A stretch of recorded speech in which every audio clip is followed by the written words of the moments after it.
plaisir à annoncer le nom des lauréats, ou plutôt des lauréates. Le prix du public a été décerné à Juliette Delecourt. Le prix des curateurs a été décerné à Justine Aymard.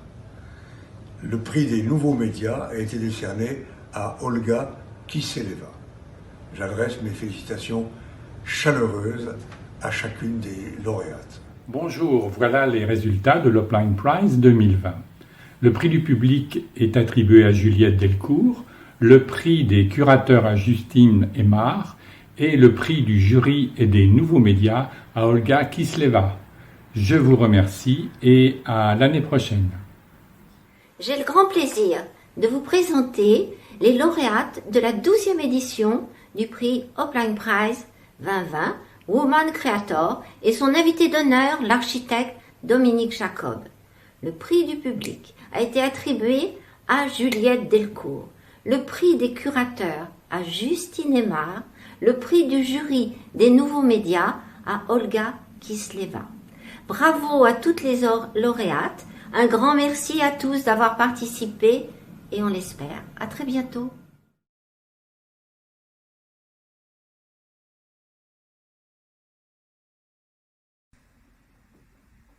Je m'appelle Juliette Delecourt.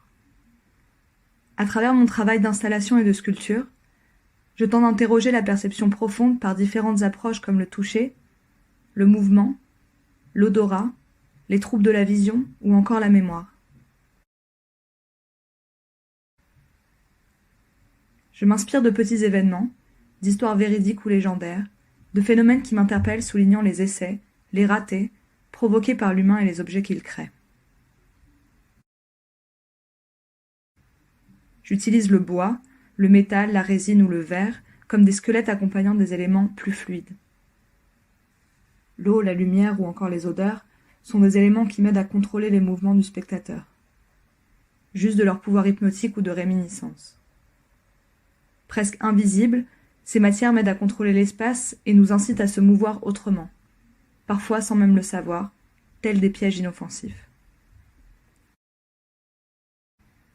Le spectateur devient alors acteur, donnant une nouvelle dimension aux œuvres. Notre monde est témoin de nombreux dialogues entre les espèces vivantes, les espaces et les objets qui y cohabitent. Les relations qui peuvent sembler en décalage m'intéressent particulièrement car elles nous obligent à repenser nos habitudes.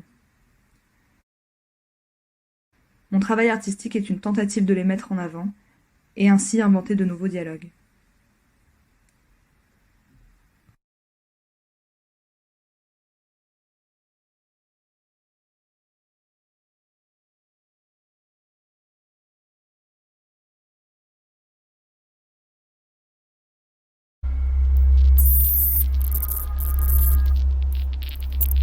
J'ai toujours été intéressée par la simulation de la réalité et comment on pouvait utiliser la technologie pour créer de nouveaux mondes et coexister.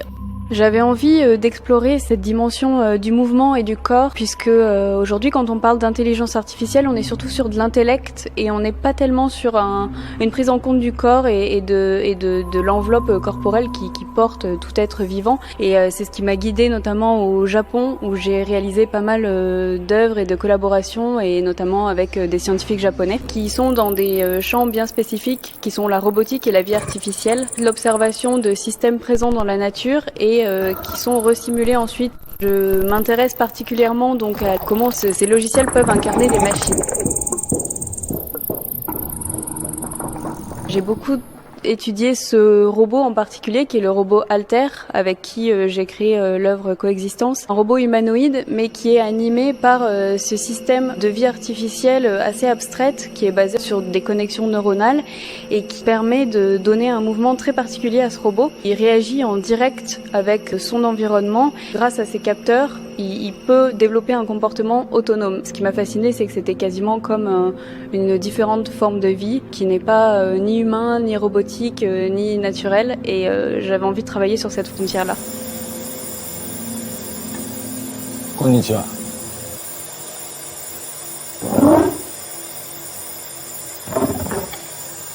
cette mise en scène entre donc Mirai Moriyama, un acteur, et Alter est issue de leur première rencontre. Donc il y a cette idée de la rencontre, du pas vers l'autre et vers l'autre qui est différent. Pour moi, c'est important de questionner le rapport qu'on a à l'autre puisque ça nous dit énormément de choses sur nous-mêmes et donc cette altérité dont on ne comprend pas forcément ce qu'elle veut nous dire et comment elle réagit ne va pas forcément être un frein à la coexistence et au fait de vivre ensemble.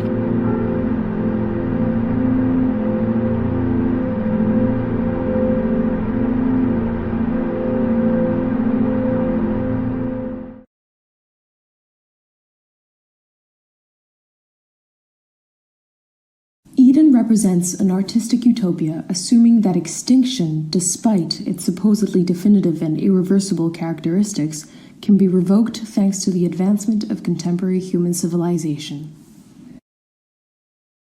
Eden starts in 2013 after the restoration of the elm of Biscarrosse, a tree located in the center of the French town of Biscarrosse that died a victim of the Dutch elm disease, a pathology responsible for the disappearance of most elm trees in the French landscape. When we started the preliminary works for the realization of this commission, we contacted the elm specialists of the INRA, the Institut National de la Recherche Agronomique, and, by exchanging a dialogue with them, we developed a project that articulated scientific research and artistic creation. Working closely with the team of researchers, we were able to mix the genes of the elm of Biscarrosse with genes of the Siberian elm to create a new variety of elm resistant to the Dutch elm disease. We then planted them in the same place the old tree was, articulating it with an aluminum sculpture, creating a monument using biotechnology as a means for artistic creation. Ever since the restoration of this particular elm, we have been working together with the INRA to restore the elm forests, which are now close to disappearing from Southern Europe. Our project became well known, and our interdisciplinary team received invitations from different parts of the world to work on different species of trees. Thanks to these numerous commissions, with the team of researchers, we developed a series of sensors and captors that allow us to perceive and to understand the communications the trees exchange with their environment in the form of molecular emissions, electric or sound signals. Then we worked with Orange Telecom and with the Institute of Applied Ecology to create an adapted network to vehicle what the trees communicate. Thanks to this technology, we were able to work on different species around the world, such as the Apharsamon, an ancestral tree extinct for more than 2,000 years, which we were able to bring back to life in the Negev desert in Israel. The Bodhi Julian, a very important tree within the Buddhist symbolism in the glory palace of the Forbidden City of Beijing. The indigenous species of Kauri, Rimu, and Totara in New Zealand that hold a very important place in the early history and culture of the Maori. As a result of these scientific explorations, we were able to take the data gathered from the trees and translate it into different types of art forms. Dynamic linguistic transcriptions of the communications from the trees were created with local trees for the Guangdong Museum of Art in Guangzhou, for the Cartier Foundation in Paris, for the Perth Institute of Contemporary Arts in Australia, for the Negev Art Museum, and for the Pompidou Center in Paris. Sound installations based on the amplification of the sound generated from the circulation of sap were created in collaboration with the Institute of Applied Ecology and with BioArt Society for the Roe Contemporary Art Biennale. In New Zealand, we collaborated with the Maori community, the Auckland University of Technology, and with the Auckland Philharmonic to build a musical performance created from the analysis of the communications coming from a kauri tree.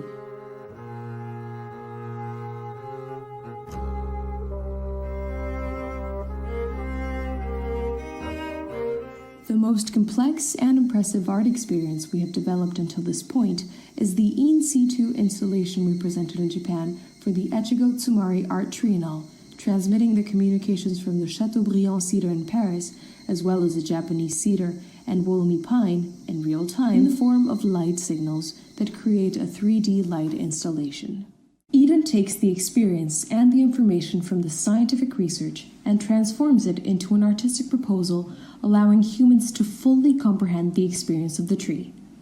the artistic exposition constitutes the ultimate expression of scientific exploration by the translation of data into an experience which humans can immerse themselves into and understand what the trees communicate with their environment.